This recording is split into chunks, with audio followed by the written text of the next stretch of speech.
ريبسول معدني 2050.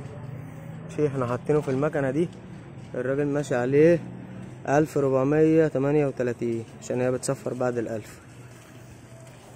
هنحله دلوقتي، ننزله الزيت ونشوفه هيبقى عامل ازاي. استنونا يا جدعان. بسم الله. طب يا جدعان اهي شاهد لحظة نزول الزيت. هو بالتأكيد اسود طبعا ومهبب، بس مش ناقص حاجة ان شاء الله. وهوريكم برضو في الجيركن قدامكم ونشوف الزيت يا جدعان. اهوت الريبسول 1450 كيلو، قول 1500 والكيلو نازل معانا ايه كيلو بالظبط اهو. اهو الناس اللي بتدفع فلوس على 700 مش هقول حاجة تاني، فاهم؟ اي نعم اسود وغامق لكن مش ناقص.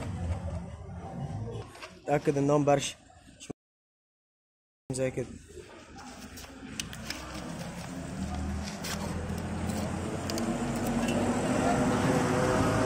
ماشي. الزيت ده احسن وارخص زيت في شركة ريبسول، 100 اوريهم لونه كده ومفيهوش اي مشاكل، ولا تقيل ولا خفيف. وعن تجربة وجرب.